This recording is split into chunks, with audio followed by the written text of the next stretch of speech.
हम एक ही तरीके से सोचना, रिएक्ट करना और फील करना क्यों रिपीट करते रहते हैं। और कुछ ऐसे पैटर्न्स होते हैं जो हमें छोड़ते ही नहीं, जैसे गुस्सा, फियर या पुरानी आदतें। न्यूरो साइंस का एक सिंपल प्रिंसिपल है, neurons that fire together wire together. इसका मतलब यही है कि जो न्यूरॉन्स बार बार एक साथ एक्टिव होते हैं वो आपस में एक परमानेंट कनेक्शन बना लेते हैं, और ये कनेक्शन आपकी सोच, इमोशंस और आपके एक्शंस का ब्लूप्रिंट बन जाती है। तो आज इस वीडियो में हम समझेंगे ब्रेन और न्यूरॉन्स कैसे काम करते हैं, फायर और वायर का क्या मतलब है, प्रोग्रामिंग से इसका कनेक्शन क्या है, और रियल लाइफ कुछ एग्जांपल्स लेंगे जिसमें desires, unfulfilment, fear, stress, hatred, ये सब कैसे काम करता है। हमारा ब्रेन एक सुपर कंप्यूटर है 86 बिलियन न्यूरॉन्स के साथ। न्यूरॉन एक सेल है जो इलेक्ट्रिक सिग्नल्स के थ्रू इंफॉर्मेशंस पास करता है, और कहते हैं जब दो न्यूरॉन्स एक साथ बार बार एक्टिव होते हैं तो न्यूरल पाथवे बन जाता है। जैसे प्रोग्रामिंग में जब दो फंक्शंस आपस में रिपीटेडली कनेक्टेड कॉल्स करते हैं एक दूसरे को। फायर का मतलब है न्यूरॉन का एक्टिव होना यानी इलेक्ट्रिक इम्पल्स, और वायर का मतलब है न्यूरॉन्स के बीच जो कनेक्शन है उसको स्ट्रॉन्ग करना। तो जब आप किसी थॉट्स को रिपीट करते हो तो उस रिपीटेटिव थॉट्स का एक पैटर्न, एक न्यूरल पाथवे बन जाता है।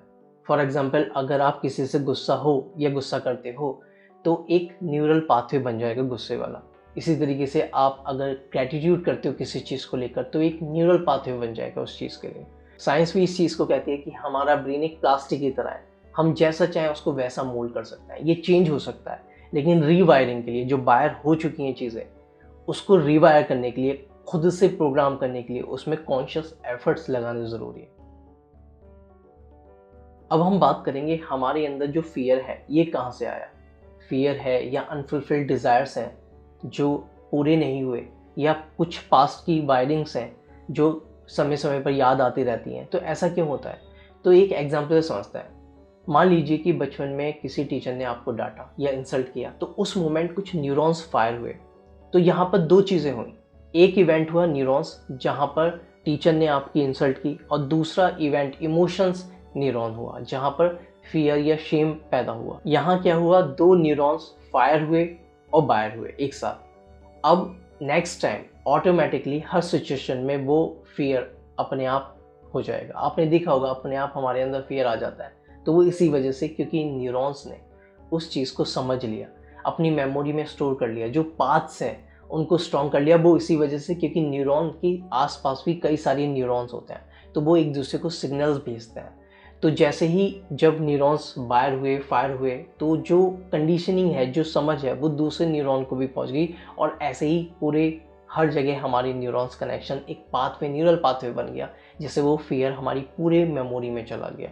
और हमें नेक्स्ट टाइम जब भी कुछ ऐसी चीज़ें होती हैं हमारे साथ, अपने आप ही हमें फियर आ जाता है। इवन आपने भी देखा होगा कि जब हम किसी गर्म चीज़ को छूते हैं तो हमें पता है, फर्स्ट टाइम हमें पता है कि ये गर्म है, लेकिन सेकेंड टाइम जब भी हम उसको छुएंगे तो हमें पता है कि ये चीज़ गर्म है, हमें नहीं छूनी चाहिए, क्योंकि वो हमारी मेमोरी में स्टोर हो गई है वो चीज़। तो यही न्यूरल पाथवे है। अनफुलफिल्ड डिज़ायर के पीछे भी यही पैटर्न है। जब आप किसी चीज़ के बारे में सोचते हैं जो आपके पास नहीं है, तो एक नेगेटिव थॉट्स पैदा होता है, और उसी टाइप का न्यूरॉन फायर होता है।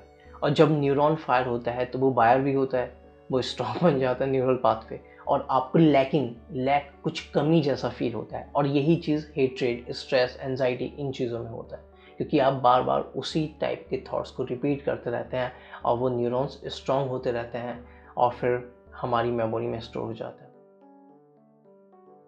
क्या कोई ऐसा तरीका है कि हम न्यू न्यूरॉन्स बनाएं और पुरानी जो न्यूरॉन है उनकी जो पकड़ है वो धीरे धीरे कमज़ोर होती जाए? न्यू वायरिंग, रीवायरिंग जिसे हम बोलते हैं, वो कैसे हो सकता है? उसके लिए दो चीज़ें हैं, neuroplasticity plus neuro growth factor. Neuro growth factor एक प्रोटीन की तरह है। ये आपके न्यूरो कनेक्शंस को ग्रो करता है, और ये तभी होता है जब आप नई चीज़ें सीखते हैं, कॉन्शियसली रिपीटिशंस करते हैं, जानबूझकर रिपीट करते हैं उस चीज़ को, चाहे मन हो या ना हो। मेडिटेशंस और ग्रेटिट्यूड, कंपैशन जैसी प्रैक्टिस करते हैं, डेली अफर्मेशन सेंटेंसेस करते हैं। तो ये आप अगर देखोगे तो कॉन्शियसली अपने ऊपर जानबूझ के एफर्ट्स लगा रहे हो, इसलिए ये चीज़ आपके न्यूरॉन्स की नए कनेक्शंस को बनाने में हेल्प करती है। एक बार बुद्धा ने कहा था, holding on to anger is like drinking poison and expecting the other person to die. Compassion और forgiveness rewiring के लिए सबसे पॉजिटिव टूल माना जाता है।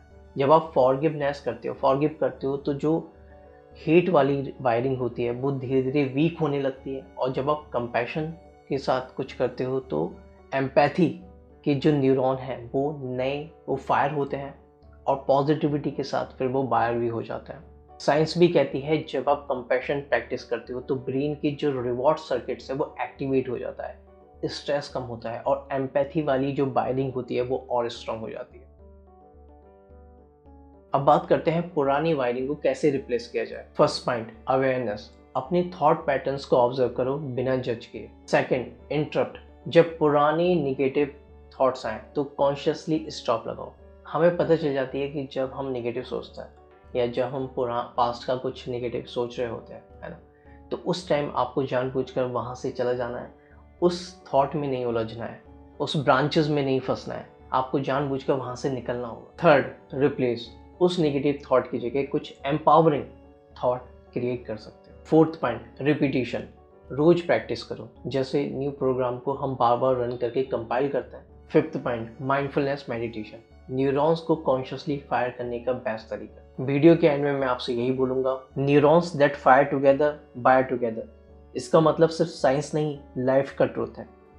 पास्ट बाइंडिंग को तोड़ने के लिए नए थॉट्स, नए इमोशंस और नए एक्शंस चाहिए। आज के बाद एक ही चीज़ याद रखो, और वो है मेरे न्यूरॉन्स की बाइंडिंग मेरे कंट्रोल में।